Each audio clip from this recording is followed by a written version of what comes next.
So good afternoon students, welcome back. बेटा कल हमने डिस्कस किया था about the DNA replication. I hope आप लोगों को सभी को क्लियर होगा वो।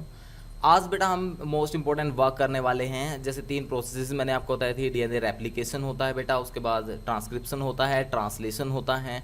ये सब चीज़ें बेटा आपकी एक प्रोसेस से आप एक सीक्वेंस की फॉर्म में इसको रिप्रेजेंट कर सकते हो। That is basically called as central dogma. तो ये सभी की सभी प्रोसेसेस आपके पास काफ़ी इंपॉर्टेंट है स्टूडेंट्स। इसलिए आप लोगों ने हर एक लेक्चर के अंदर आपको 1 बाय 1 इन प्रोसेसेस को डिस्कस करूंगा। कल हमने डीएनए रेप्लिकेशन किया था, आज हम स्टार्ट करेंगे। बेसिकली आज का जो लेक्चर का मेन पर्पस होगा वो होगा आपका ट्रांसक्रिप्शन।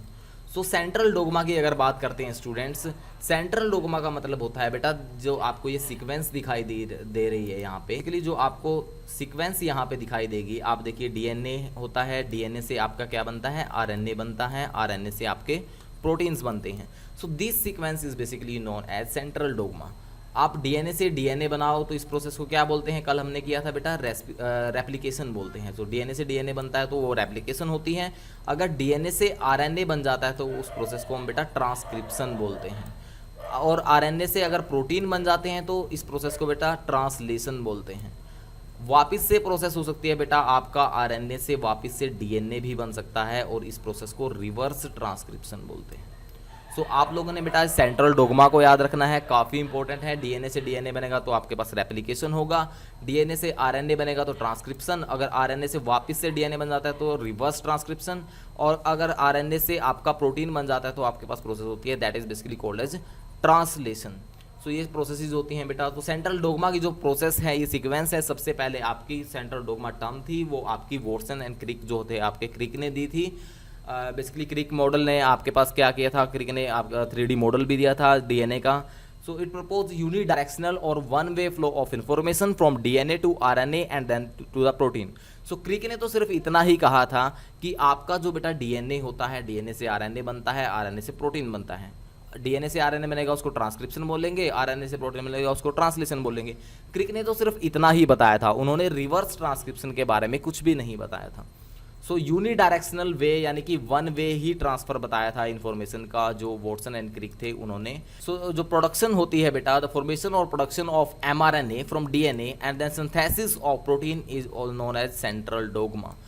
सो बेटा आप लोगों ने रिमेंबर रखना है, आपके पास कभी भी डीएनए जो होता है वो डायरेक्टली कोड नहीं करता आपका राइबोसोम में। आपके जो प्रोटीन्स जो बनते हैं बेटा, आपके प्रोटीन्स बनते हैं, आपके जो सेल होता है उसके अंदर राइबोसोम्स होते हैं।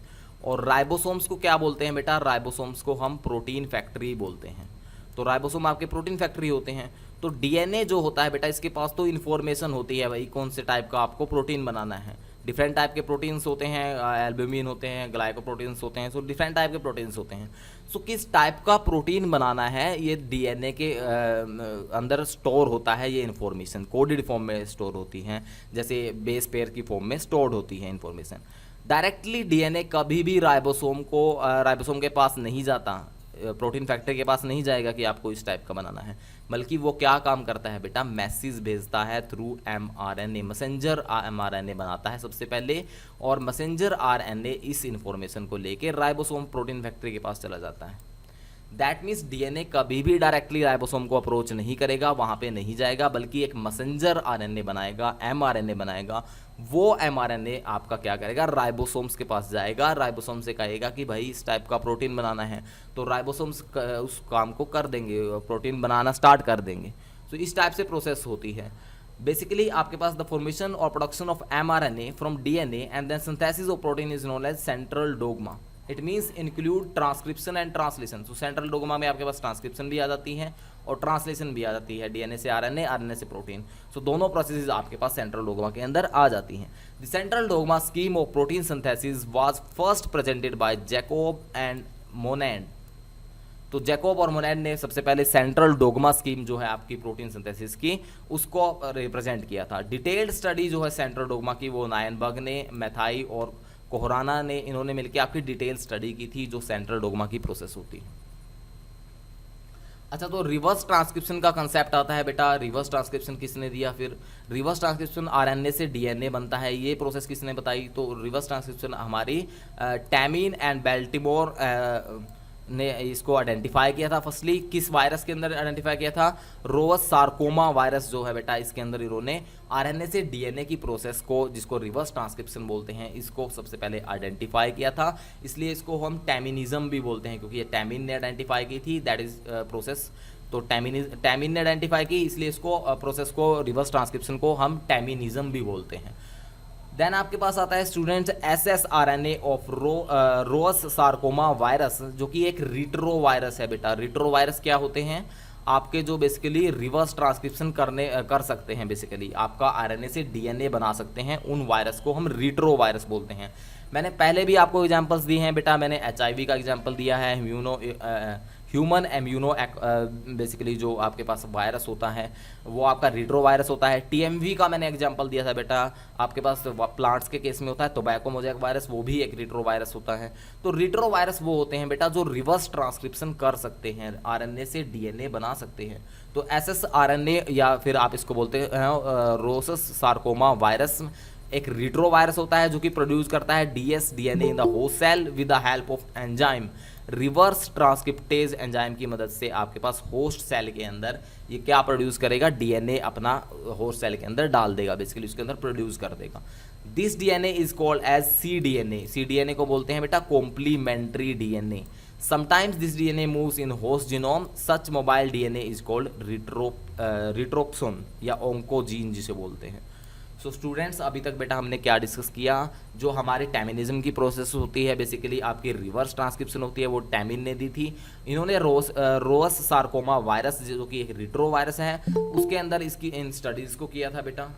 सो स्टूडेंट्स, इन्होंने रिट्रो वायरस के अंदर इन स्टडीज़ को बेटा हमारा परफॉर्म किया था, और उन्होंने क्या काम किया था? बेसिकली जो डीएनए बेसिकली होता है आपके होस्ट सेल के अंदर प्रोड्यूस कर देता है ये वायरस डीएनए पॉलीमरेज की हेल्प से, और आपके पास क्या होगा? Basically complementary DNA strands produce होते हैं जो कि मूव कर जाते हैं होस्ट जीनोम के अंदर। इस टाइप का जो मोबाइल डीएनए होता है बेटा, जो मूव कर सकता है एक आपके पर्टिकुलर वायरस से ह्यूमन बीइंग के अंदर या किसी भी ऑर्गेनिज्म के अंदर मूव कर सकता है, इस टाइप का जो डीएनए होता है इसको बेटा रिट्रोप्सन या ओंकोजीन बोलते हैं। वैसे बेटा ओंको वर्ड जहाँ पे आता है बेटा, ओंको वर्ड का मतलब होता है कैंसर। ओंको मीन्स कैंसर, और जीन होते हैं जीन्स, यानी जो कैंसर प्रोड्यूसिंग जीन्स होते हैं उनको ओंकोजीन्स बोलते हैं। और जो स्टडी होती है कैंसर की, basically study of cancer is basically called as oncology. So basically आपके पास मोबाइल डीएनए को रिट्रोप्सन भी बोलते हैं और ऑन्कोजीन्स भी बोल सकते हैं। तो ये आपके पास कुछ प्रोसेसेस थी बेटा, सेंट्रोडोमा यहाँ पे आपका कंप्लीट हो जाता है। आज का जो मेन जो पर्पज हमारा है दैट इज बेसिकली ट्रांसक्रिप्शन। आप लोगों ने स्टडी करना है बेटा डीएनए से आरएनए आपका कैसे बनता है। सो डीएनए से आरएनए बनने की process that is basically called as transcription. और मैंने आपको बताया बेटा डीएनए कभी भी राइबोसोम यानी प्रोटीन फैक्ट्री को अप्रोच नहीं करता। डीएनए कभी भी आपका क्या करेगा? राइबोसोम फैक्ट्री जो होती है बेटा, आपकी प्रोटीन फैक्ट्री जो होती है राइबोसोम्स, ये आपकी प्रोटीन फैक्ट्री होती हैं, इसको कभी भी डायरेक्टली अप्रोच नहीं करता, बल्कि ये क्या काम करेगा बेटा? डीएनए मैसेंजर आरएनए के थ्रू मैसेज भेजता है कि मेरे पास ये कोडेड इन्फॉर्मेशन है, आपको ऐसा ही डीएनए बनाना, बेसिकली ऐसा ही आपको प्रोटीन बनाना है। तो एमआरएनए मैसेज लेके जाएगा डीएनए का और वो इसको राइबोसोम को दे देगा, राइबोसोम आपके फर्दर प्रोटीन बना देंगे। तो formation of RNA our DNA template is called as transcription. That means RNA बन जाना डीएनए टेम्पलेट के ऊपर, इस प्रोसेस को हम ट्रांसक्रिप्शन बोलते हैं। Out of the 2 strand of DNA only 1 strand participate in the transcription and it is called as antisense strand. आपके पास बेटा क्या होता है, जब भी आपके पास जैसे हमारे पास ये प्रोसेस होगी ट्रांसक्रिप्शन की, इस दौरान सिर्फ एक ही आपका जो सिंगल स्ट्रैंड होता है वही आपका ट्रांसक्रिप्शन में बेसिकली पार्टिसिपेट करता है, और जो पार्टिसिपेट करेगा स्ट्रैंड उसको एंटी सेंस स्ट्रैंड बोलते हैं। जो पार्टिसिपेट नहीं करेगा डीएनए का स्ट्रैंड ट्रांसक्रिप्शन में उसको सेंस स्ट्रैंड बोलेंगे। सो स्टूडेंट्स, अगर आप यहाँ पे देखें बेटा, ये जो डीएनए होता है बेटा, ये फर्दर आपका जो आरएनए बना लेता है। तो जो आपका स्ट्रैंड जो बेटा आपका इसके अंदर इन्वॉल्व होगा, जैसे यहाँ पे कोफैक्टर, यहाँ पे आरएनए पॉलीमरेज वगैरह लगे हुए हैं, तो जिस पोर्शन पे लगेंगे जो आपका एक स्ट्रैंड इनमें से, जैसे ये डीएनए है, एक स्ट्रैंड ही आपका, मान लीजिए ये वाला स्ट्रैंड अगर इसमें से आरएनए फर्दर बनाता है तो ये वाला तो आपका जो इसके अंदर पार्टिसिपेट कर रहा है ये तो आपका होगा बेटा आपका एंटी सेंस स्ट्रैंड होगा, एंटी सेंस स्ट्रैंड होगा। और अपोजिट जो इस आरएनए को बनाने में, आरएनए को फर्दर प्रोड्यूस करने में हेल्पफुल नहीं होता, वो कोई काम नहीं करता, वो आपका सेंस स्ट्रैंड होता है।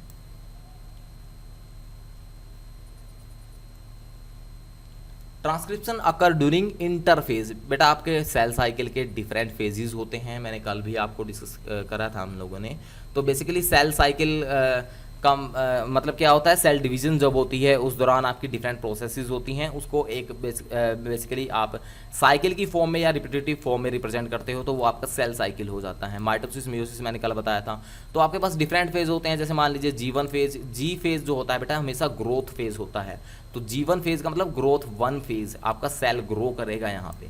फर्दर आपके पास एस फेज मैंने बताया था, ये आपका सिंथेसिस फेज होता है। एस का मतलब होता है सिंथेसिस, ये आपका सिंथेसिस फेज होगा जहाँ पे डीएनए रेप्लिकेशन होती है। G2 फेज होता है जहाँ पे ग्रोथ सेकंड फेज जिसको बोलते हैं, जी मतलब ग्रोथ, सेकंड मतलब सेकंड एंड फेज। तो सेकंड फेज जो आता है आपका ग्रोथ का, दैट इज बेसिकली प्रिपरेशन जो करता है आपका सेल माइटोसिस के लिए। यहाँ पे बेटा आपके पास इंटरफेज आता है जो इनके मिडल में प्रेजेंट होता है। तो दैट इज़ बेसिकली इंटरफेज जहाँ पे सेल डिवाइड नहीं करता, ना ग्रोथ शो करता है। तो इस दौरान आपका जो होता है बेटा इंटरफेज की स्टेज के अंदर आपका जो मेन प्रोसेस होती है वो आपकी होती है बेटा ट्रांसक्रिप्शन की जो प्रोसेस होती है, जो आपका डीएनए से आरएनए बनने की प्रोसेस होती है, वो इंटरफेज के दौरान आपके पास ट्रांसक्रिप्शन की प्रोसेस होती है।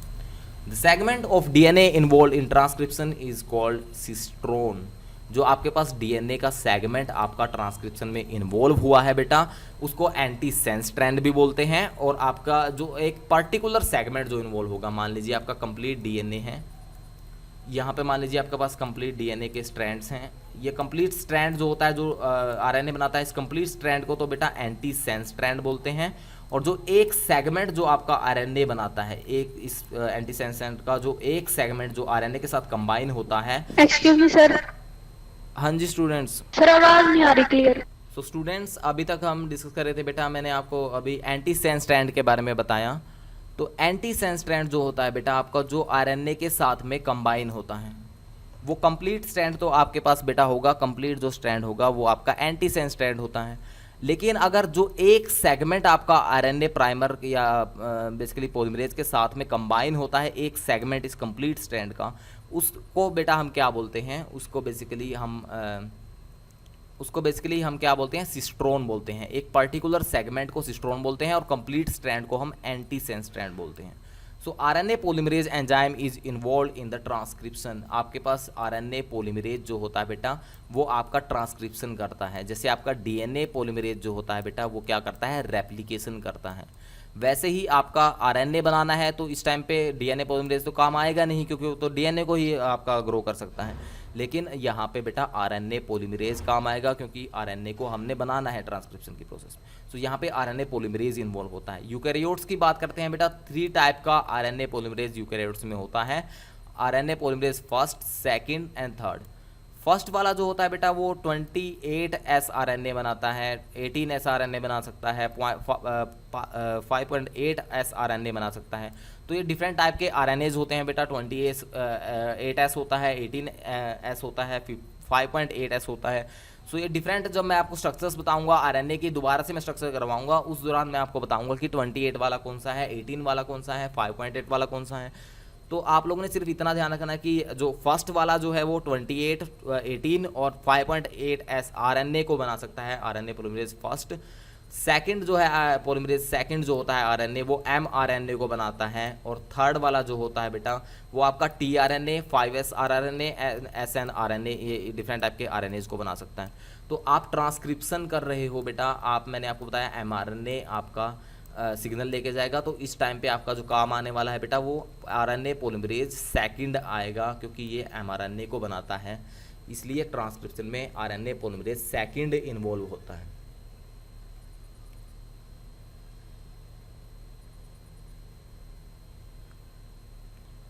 सो स्टूडेंट्स उसके बाद आता है in eukaryotes RNA polymerase enzyme is compose of 10 to 15 polypeptide chain, क्योंकि ये कॉम्प्लेक्स एंजाइम होता है बेटा, कॉम्प्लेक्स एंजाइम होगा तो यहाँ पे 10 से 15 पॉलीपेप्टाइड्स की चेन्स प्रेजेंट होती हैं। So prokaryotes have only one type of RNA polymerase, prokaryotes में एक टाइप का होगा आरएनए, और आपके पास जो यूकैरियोट्स है वहाँ पे 3 टाइप का होता है। तो RNA polymerase of E coli have 5 polypeptide chains, जैसे बीटा 1, बीटा डैश, आपके पास अल्फा डैश, अल्फा और सिग्मा, ये डिफरेंट टाइप की आपके पास ई कोलाई के अंदर पॉलीपेप्टाइड चेन्स होती हैं, जो कि आपके आरएनए के लिए बेसिकली जो आरएनए को बनाने के लिए रिस्पॉन्सिबल होती हैं। आरएनए पॉलीमरेज के अंदर ये चेन्स प्रेजेंट होती हैं। Alpha polypeptide chain is also known as sigma factor, ये काफ़ी इंपॉर्टेंट है बेटा। अल्फा पॉलीपेप्टाइड चेन जो होती है वो आपकी सिग्मा फैक्टर बनाती है, और सिग्मा फैक्टर जो बेसिकली आपका क्या काम करता है, रिकॉग्नाइजेशन साइट की फॉर्म में एक्ट करता है, रिकॉग्नाइज करता है किस जगह पे आपका एमआरएनए जाके लगेगा। So core enzyme plus sigma factor आपका आरएनए पॉलीमरेज बनाते हैं। डिफरेंट कोर एंजाइम मिलके सिग्मा फैक्टर के साथ, जो कि अल्फा पॉलीपेप्टाइड की चेन है सिग्मा फैक्टर, इसके साथ में मिलके आपका आरएनए पॉलीमरेज बना लेते हैं। तो ये कुछ प्रोसेसेस थी बेटा, ये इंट्रोडक्शन था अबाउट द ट्रांसक्रिप्शन। अब हम डिस्कस करेंगे वेरियस स्टेप्स क्या हैं आपके जो ट्रांसक्रिप्शन होता है, इसमें डिफरेंट टाइप के स्टेप्स क्या होते हैं। तो 3 स्टेप यहाँ पे स्टूडेंट्स होते हैं। सबसे पहले इनिशिएशन होती है, सेकंड इलोंगेशन होती है, देन टर्मिनेशन होता है। बेटा नाम से चीज़ें क्लियर हो जाती हैं बायोलॉजी में। इनिशिएशन का मतलब होता है स्टार्टिंग, यानी कि स्टार्ट होगा पहले, तो फिर आपके पास क्या होगा, सेकंड इलोंगेशन होगा। स्टार्ट होने के बाद एक बार जो आरएनए है वो बनना स्टार्ट हुआ, उसके बाद आरएनए बेटा इलोंगेट करेगा, उसकी लेंथ इंक्रीज करेगी, तो ये सेकंड स्टेप हो गया। थर्ड स्टेप में स्टूडेंट आपका टर्मिनेशन होगा, जो आपका आरएनए जो आपका प्राइमर लगेगा वो फर्दर आपका क्या करेगा, वहाँ से रिमूव आउट हो जाएगा, क्योंकि बेटा आपका रिमूव आउट होने के बाद आरएनए चला जाएगा, वापस से जो नया स्ट्रैंड बना है आरएनए का वो आपका अलग से रिप्रेजेंटेबल होगा। सो इस टाइप से 3 प्रोसेस होती हैं, 1 बाय 1 स्टडी करते हैं इन स्टेप्स के अंदर क्या कुछ होने वाला है। सो इनिशिएशन का मतलब होता है बेटा starting point. So DNA has a promoter site और initiation site where transcription begin and a terminator site where transcription stop। So 2 site आपके पास होती हैं डीएनए की इस बेसिकली ट्रांसक्रिप्शन की प्रोसेस के दौरान। एक होती है प्रोमोटर साइट, एक होती है टर्मिनेटर साइट। प्रोमोटर साइट को इनिशिएशन साइट भी बोलते हैं। जैसे स्टूडेंट्स आप यहाँ पे देखें बेटा, यहाँ पे एक प्रोमोटर साइट होती है और एक आपकी टर्मिनेटर होती है। प्रोमोटर जो साइट होती है बेटा ये स्टार्टिंग पॉइंट होता है, यहाँ से स्टार्ट होता है, और यहाँ पे आपकी जो आरएनए बनने की प्रोसेस होती है वो स्टॉप हो जाती है। जो जहाँ पे स्टार्ट होगी वो तो प्रोमोटर साइट होगा। प्रोमोट का मतलब ही बेसिकली इंक्रीज करना या स्टार्ट करना होता है। तो प्रोमोट आपका बेसिकली प्रोमोटर साइट आपकी स्टार्टिंग पॉइंट होती है, जो आपका आरएनए की सिंथेसिस होती है उसकी स्टार्टिंग पॉइंट। आरएनए जहाँ पे बनना बंद हो जाता है जिस साइट पे, that is basically terminator site और स्टॉपिंग साइट आप जिसको बोल सकते हो।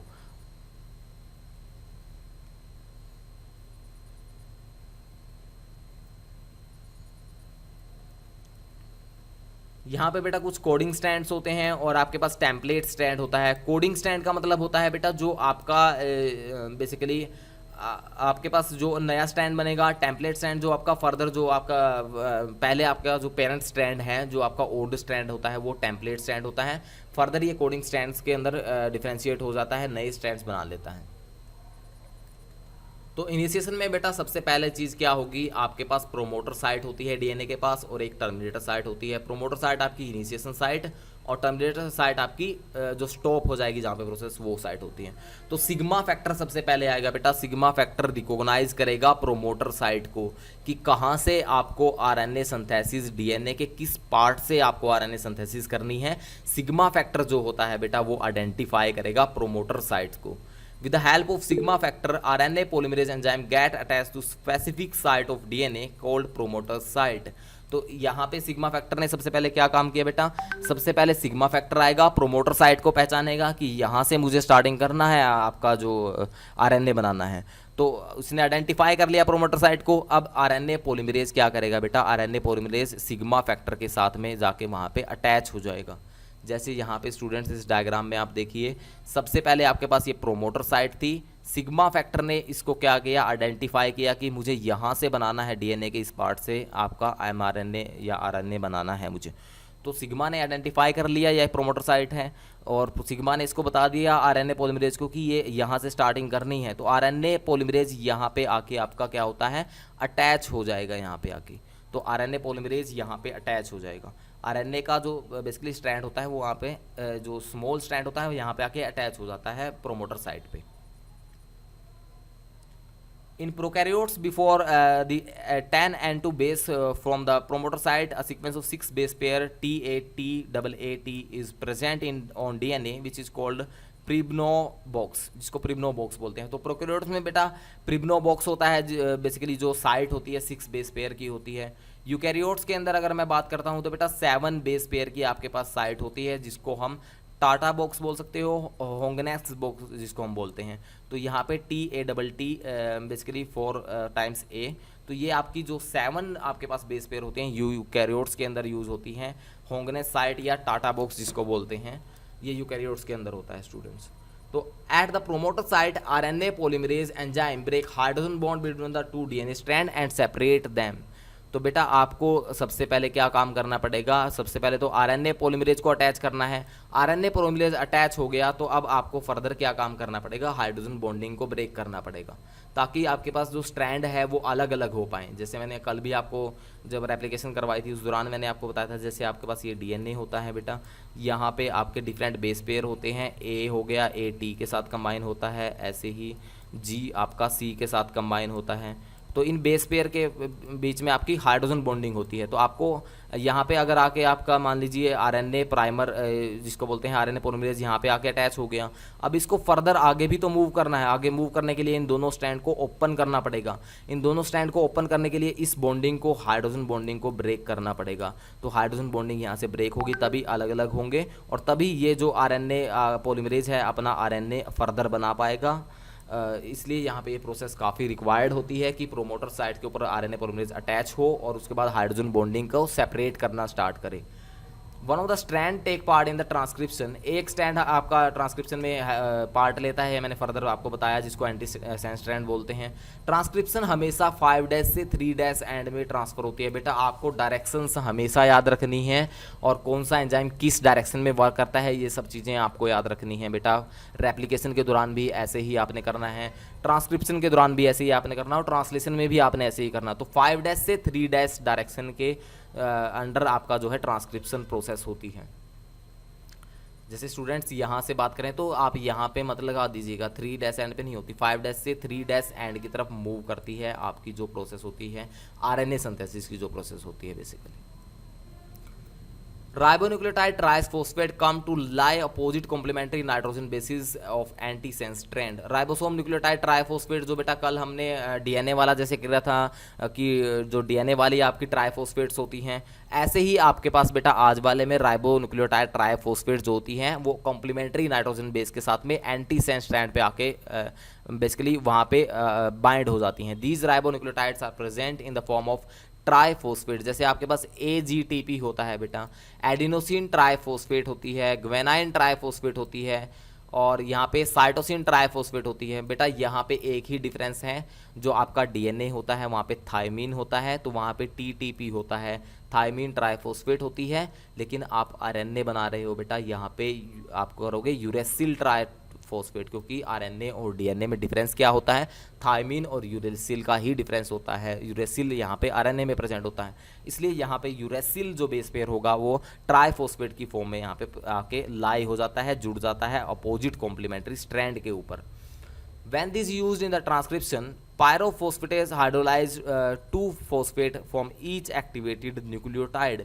तो जितने न्यूक्लियोटाइड आपके पास जो एक्टिवेट होंगे उनसे आपके पास पायरोफॉस्फेट हाइड्रोलाइज करेगा और 2 फॉस्फेट, उससे आपके पास एनर्जी रिलीज हो जाएगी।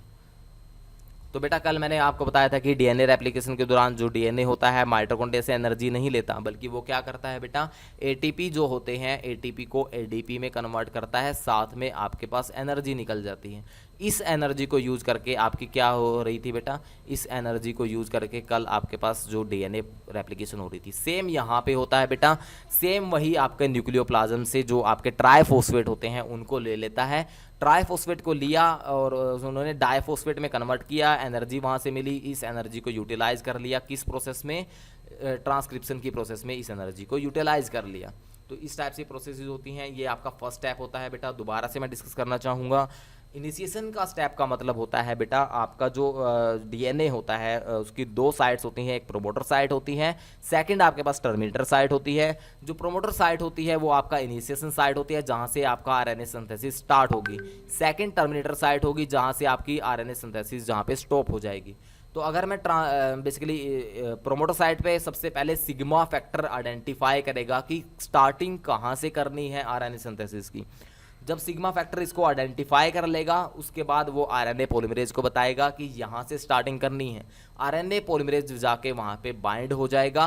बाइंड होने के बाद बेटा आपके पास क्या होगा, डिफरेंट टाइप के जो आपके पास ट्राइफॉस्फेट होते हैं वो डाइफॉस्फेट में कन्वर्ट हो जाएंगे।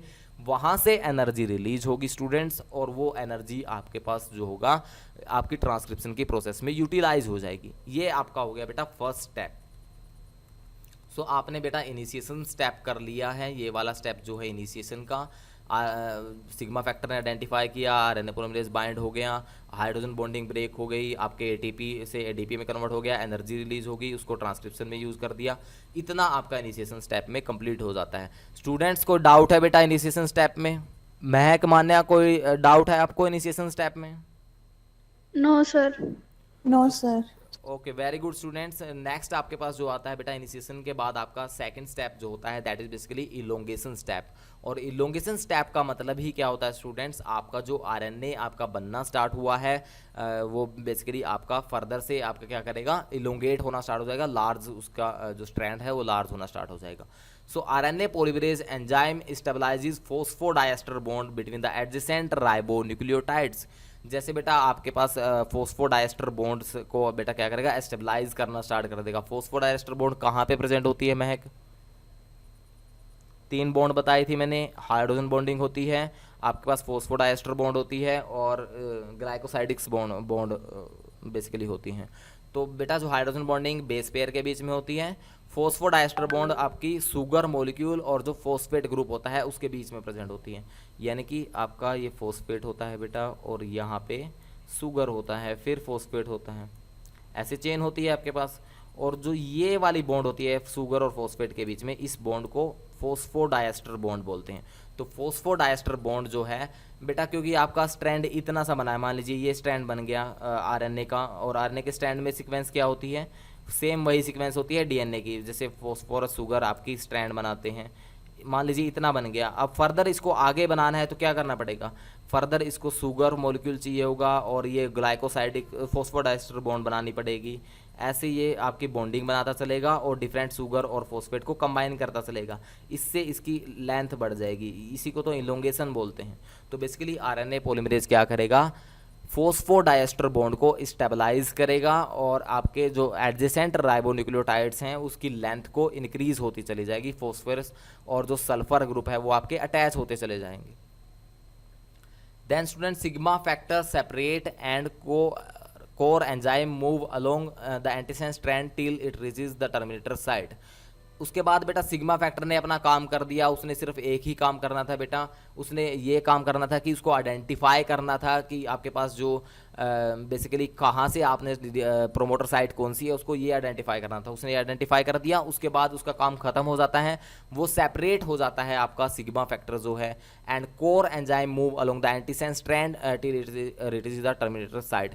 जो आपका आरएनए पॉलीमरेज जो एक एंजाइम है, ये फर्दर जब तक आपका टर्मिनेटर साइट तक नहीं पहुंच जाता, जब तक ये टर्मिनेटर साइड तक ये एंजाइम नहीं पहुंच जाएगा तब तक ये स्ट्रैंड्स को बनाता हुआ चलेगा। तो टर्मिनेटर साइड पे जाके ही ये रुकने वाला है। तो इस टाइप से प्रोसेस होगी। जो सिग्मा फैक्टर है बेटा यहाँ पे देखिए कंबाइन था, यहाँ पे आके आपका अलग हो गया। तो सिग्मा फैक्टर अलग हो जाता है, आरएनए अपने जो स्ट्रैंड को इंक्रीज करना स्टार्ट कर देता है। The elongation require the bivalent ion like manganese आपके पास चाहिए 2+ स्टेट में, और मैग्नीशियम आपके पास 2+ स्टेट में चाहिए। तो इसके अंदर भी सेम मिनरल्स की रिक्वायरमेंट होती है जो रेप्लिकेशन में रिक्वायरमेंट होती है, लेकिन सिर्फ एंजाइम का फ़र्क है। यहाँ पे आरएनए पॉलीमरेज होता है डीएनए पॉलीमरेज की बजाय। तो ऐसे ही आपके पास मैग्नीज और मैग्नीशियम की रिक्वायरमेंट होती है इलोंगेशन के लिए। देन स्टूडेंट्स आपके पास टर्मिनेशन स्टेप आता है। अब आपके पास मतलब डीएनए का स्ट्रैंड लार्ज हो सॉरी आरएनए का स्ट्रैंड लार्ज हो चुका है जो आपका नया बना है। अब बस सेपरेट होगा, टर्मिनेट होगा, आपका जो डीएनए से आपका सेपरेट होगा। So when RNA polymerase enzyme reaches terminator site, it separate from DNA template. तो DNA टेम्पलेट से RNA polymerase एंजाइम सेपरेट हो जाएगा जब वो एंडिंग पॉइंट पे पहुंच जाएगा, टर्मिनेटर साइट पे पहुंच जाएगा. The terminator site on DNA nitrogen bases are present in palindromic sequence. Palindromic sequence मैंने आपको बताया था बेटा, अपोजिट जो सीक्वेंस होती है, जैसे आपके पास एक के अंदर तो AGTC आपके पास सीक्वेंस थी, और अपोजिट वाले में क्या होगी, A यहाँ से स्टार्ट होगा, AGT एंड C. तो अपोजिट जो सीक्वेंसेस होती हैं बेटा दो आपके स्ट्रैंड्स के बीच में, वो पैलिंड्रोमिक्स DNA जो होता है पैलिंड्रोमिक सीक्वेंस होती है. तो ऐसे ही बेटा आपके पास टर्मिनेटर साइट पे DNA और नाइट्रोजन बेसिस के बीच में पैलिंड्रोमिक सीक्वेंसेस होती हैं, अपोजिट्स आपके पास प्रेजेंट होते हैं. In most cases RNA polymerase enzyme can recognise the terminator site and stop the synthesis of RNA chain, but in prokaryote recognise the terminator site with the help of rho factor. Eukaryotes के अंदर तो बेटा sigma factor apply होता है, जो basically site को terminator site को आपका पास रिप्रेजेंट बेसिकली आइडेंटिफाई करने के लिए RNA पोलिमरेज खुद ही आइडेंटिफाई कर लेता है यूकैरियोट्स के अंदर. लेकिन प्रोकैरियोट्स के अंदर बेटा प्रोकैरियोट्स को टर्मिनेटर साइट को पहचानने के लिए उनको रो फैक्टर की रिक्वायरमेंट होती है. सो रो फैक्टर एक स्पेसिफिक प्रोटीन होता है which help in RNA polymerase enzyme to recognise the terminator site. तो टर्मिनेटर साइट को पहचानने के लिए कहाँ पे स्टॉप करना है आपकी प्रोटीन जो RNA सिंथेसिस है कहाँ पे स्टॉप होगी, उसको पहचानने के लिए आपका जो प्रोकैरियोट्स होते हैं उनको रो फैक्टर की रिक्वायरमेंट होती है. और यूकैरियोट्स में ये काम कौन करता है, टर्मिनेटर साइट को पहचानना, ये RNA पोलिमरेज खुद से ही पहचान लेता है कि अब मुझे स्टॉप होना है. सो स्टूडेंट्स ये आपका थर्ड था बेटा. टर्मिनेशन बेसिकली कैसे होती है, आपका RNA जो था वो सेपरेट हो जाएगा और रो फैक्टर आपका यूज़ होता है बेसिकली ये प्रोकैरियोट्स में यूज़ होता है. यूकैरियोट्स में डायरेक्टली RNA पोलिमरेज पहचान लेता है और वहाँ से स्टॉप कर देता है. अब यहाँ पे आपके पास RNA स्ट्रैंड्स फर्दर डेवलप हो जाते हैं, तो DNA आपका अलग हो जाता है और RNA आपका जो नया RNA बना है वो अलग से सेपरेट हो जाएगा. सो ये टर्मिनेशन के स्टेप में होता है. दोबारा से देखते हैं स्टूडेंट्स, प्रोसेस काफ़ी इंपॉर्टेंट है. 3 स्टेप आपके पास होते हैं ट्रांसक्रिप्शन के. इनिशिएशन होगा, सेकंड आपके पास इलोंगेशन होगा, थर्ड आपके पास टर्मिनेशन होगा. सबसे पहले अगर हम बात करते हैं स्टूडेंट्स इनिशिएशन स्टेप की, अगर हम बात करते हैं तो इनिशिएशन के अंदर क्या होगा, सबसे पहले सिग्मा फैक्टर आएगा. सिग्मा फैक्टर एक बेसिकली आपके पास क्या होता है, RNA पोलिमरेज एंजाइम होता है जो कि सिग्मा फैक्टर होता है. सिग्मा फैक्टर आपके पास क्या करेंगे, आपके आइडेंटिफाई करेंगे प्रोमोटर साइट को जहाँ से आपका RNA सिंथेसिस स्टार्ट होनी है. इसने आइडेंटिफाई कर लिया, इसने आइडेंटिफाई करके RNA पोलिमरेज को बता दिया कि यहाँ से स्टार्टिंग करनी है. RNA पोलिमरेज वहाँ पे जाके बाइंड हो गया. RNA पोलिमरेज वहाँ पे बाइंड हो गया तो उसने क्या किया बेटा, हाइड्रोजन बॉन्डिंग को ब्रेक करना स्टार्ट कर दिया और अपने स्ट्रैंड को ग्रो करना स्टार्ट कर दिया. ये आपका इनिशिएशन स्टेप में हो जाता है. सेकंड आपका इलोंगेशन स्टेप होता है बेटा. RNA आपका बाइंड हो चुका है, अब अपने स्ट्रैंड को लॉन्ग बनाएगा. लॉन्ग बनाने के लिए क्या करेगा, बेसिकली आपके पास सिग्मा फैक्टर का काम खत्म हो जाता है यहाँ से, क्योंकि उसने सिर्फ रिकॉग्नाइज करना था बेसिकली प्रोमोटर साइट को. सिग्मा ने आइडेंटिफाई कर लिया, अब इसका काम खत्म हो गया, तो ये तो आपका इससे लीव हो जाता है, बाहर निकल जाता है इस प्रोसेस से. आपका RNA इलोंगेट होना स्टार्ट हो जाता है, डिफरेंट बेस पेयर आपके कंबाइन होना स्टार्ट हो जाते हैं और बेसिकली आपके पास फॉस्फोडाइएस्टर बॉन्ड बनना स्टार्ट हो जाता है शुगर और फॉस्फेट के बीच में. इससे जो उसकी लेंथ होती है बेटा आपकी जो RNA की है वो इंक्रीज होना स्टार्ट हो जाती है, धीरे धीरे इंक्रीज होगी. फिर लास्ट में आपका टर्मिनेशन स्टेप होता है. लास्ट में आपका टर्मिनेशन साइट पे पहुंच जाएगा. यूकैरियोट्स के अंदर RNA खुद से पहचान लेगा कि मुझे यहाँ पे स्टॉप होना है, टर्मिनेटर साइट को पहचान लेता है. लेकिन प्रोकैरियोट्स के अंदर एक्स्ट्रा फैक्टर रिक्वायर्ड होता है, that is basically rho factor, जो कि आपका टर्मिनेटर साइट को पहचानने में हेल्पफुल होता है. यहाँ पे रो फैक्टर आपका आइडेंटिफाई करेगा और आपका जो RNA है वो स्टॉप कर देगा, अपना इलोंगेट होना बंद कर देगा. इसके बाद क्या होगा बेटा, आपके जो RNA है वो नया स्ट्रैंड जो बना है वो अलग हो जाएगा और DNA आपका अलग हो जाता है. इस टाइप से RNA की सिंथेसिस हो जाती है आपकी DNA से. सो बेटा आपको क्लियर है students? Yes sir. So okay students, बेटा आज हम सिर्फ इतना ही करने वाले हैं. किसी को कोई डाउट हो, कोई कंफ्यूजन हो तो मेरे से पूछ सकते हो बेटा. फर्दर हम कल करेंगे बेटा. आपने 2 चीज़ें करनी है, सेंट्रल डोग्मा और ट्रांसक्रिप्शन की जो प्रोसेस मैंने आपको बताई है. So thank you so much for joining students. Leave कर सकते हो स्टूडेंट्स आप लोग.